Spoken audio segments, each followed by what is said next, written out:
appreciate your coming out. The three of us are here today to discuss two very important bills that were filed in both chambers today. Before I talk about the bills, though, let's take a moment and back up and explain why it is the bills are necessary.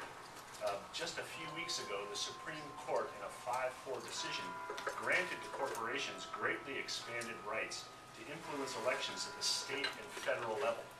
Few Americans or Alaskans would agree with the Supreme Court's decision to increase the political power of corporations. The 5 members who wrote the opinion would have you believe that corporations were somehow in need of expanded rights.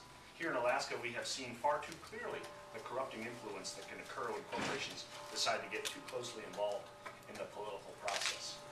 Until the Supreme Court sees the error it made in its decision, however, we, as state legislators, have to try to limit the damage they've done to democracy, and we believe that action is necessary. So the bills we filed today do several things. First, they require disclosure of the money that's spent in elections, that corporations are now free to spend in elections. That's going to have to be disclosed. 2, we're going to require disclaimers in the ads that run so that citizens know who's behind these election commercials when they appear on their TV screens in newspapers around the state. Moreover, if the entity running the ad is a front, if it's a newly created corporation or a corporation that has a name that doesn't tell you who it is, then the bills filed would require that the top 5 contributors to that corporation be revealed so that you know who's behind them. If it's an organization called Americans for Jobs, for example, that just springs up this year, the top 5 contributors would have to be disclosed not only to APOC, but in the ad themselves, so that people watching TV at home can see who's trying to influence their vote. And finally, we begin to build a legal framework for overturning the Supreme Court's decision by joining other states' efforts to restrict the ability of corporations to engage in electioneering. And in the Senate, the first bill, the disclosure and disclaimer bill, was filed as a committee bill. I feel like it's got a fair amount of good support. The other bill is a personal bill because I think that's a little more controversial and may require more debate. But for the time being, that's the way we went under. I guess I just want to close. I'm going to turn it over in just a moment to my colleagues. But I want to close by reading from the dissenting opinion in that Supreme Court decision, because I think it just reeks of common sense and a good sort of intelligent analysis, and I want to put that on the record. And this is written by Justice Stevens. He said, "At bottom, the court's opinion is thus a rejection of the common sense of the American people, who have recognized a need to prevent corporations from undermining self-government since the founding, and who have fought against the distinctive corrupting potential of corporate electioneering since the days of Theodore Roosevelt. It is a strange time to repudiate that common sense. While American democracy is imperfect, few outside the majority of this court would have thought its flaws included a dearth of corporate money in politics." I can't endorse that statement more strongly. I just think it's a remarkable statement by a sitting Supreme Court justice. So those are my remarks. Let me turn it over. I just want to say I'm very proud to be sitting here with Representative Scott Kawasaki and Representative Gara, who filed parallel bills in the House. Let me turn it over to Scott Kawasaki. Thank you, Senator, and I appreciate the work that you've done on the Judiciary Committee. In the Senate, we've sponsored a bill, House bill, dealing specifically with corporate disclosures and the disclaimers that are necessary. I think that there's probably nobody in the room, and probably very few people in the public that actually have a feeling that corporations don't have some sort of influence down here. We have a number of lobbyists in the room. We have lobbyists that meet with us all the time. In fact, lobbyists have, corporate spending on lobbying has increased 16% federally over the last year. There's a huge influence here as legislators that we have. And now, suddenly, because of the Supreme Court ruling, they're now able to influence us during the election time. One of the most important parts that came out of that was how much Americans deserve free speech. Suddenly now corporations, and not just corporations chartered here in the state, but outside influences can now have a major impact over what we hear on the radio waves, what we see on television. What this bill seeks to do is to try and destabilize the power that corporations can have over our elections. The senator mentioned one of the tenets basically being the disclosures on who's spending what. I I think that when we look at some of the corporations that have done business here in even the recent future, an organization like Sinopec, which is a Chinese-owned subsidiary corporation that deals in oil and gas, do you really want them telling the public who to vote for in the upcoming election? Right now, as the law states, we don't have any sideboards, and what this bill intends to do is to put some sideboards so that the electorate can be more informed on who's actually spending money to try and influence elections.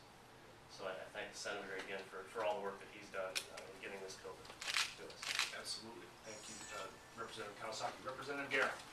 Thank you, Senator.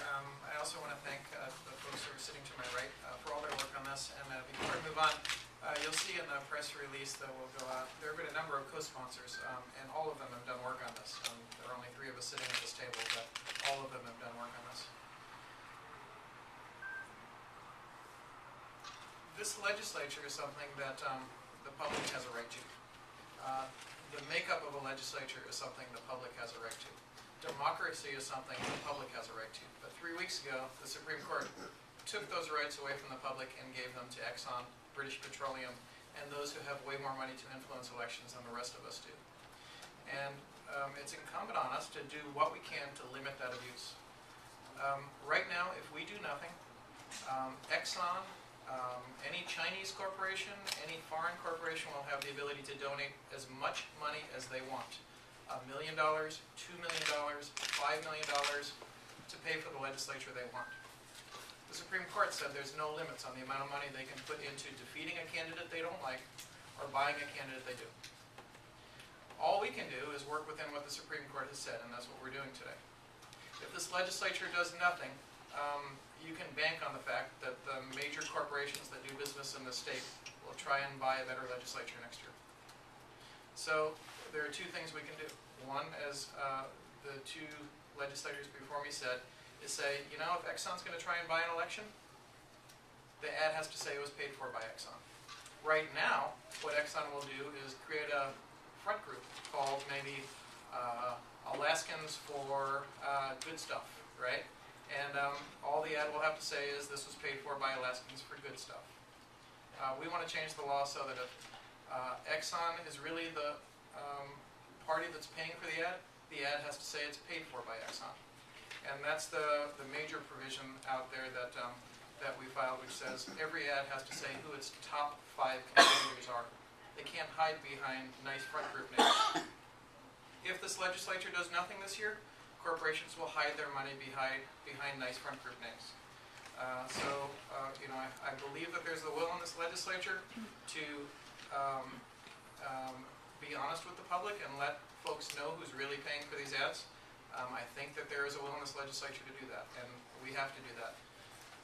The other piece of legislation is also important, but that's long-term legislation. So the first part requiring Exxon to say that Exxon paid for an ad, that's the part we need to do today. The other part responds to the Supreme Court opinion, which the American public doesn't agree with. The 5 most fringe members of the Supreme Court came out and said corporations are people and should be allowed to have the same campaign rights as people. What we need to do is have all 50 states come together and say that's not right. So all 50 of us, I think, need to pass legislation saying corporations are not persons for purposes of campaign donations, and that's what our bill says. We leave corporations with all the rights they have today, except that we say they are not persons for the purpose of influencing an election.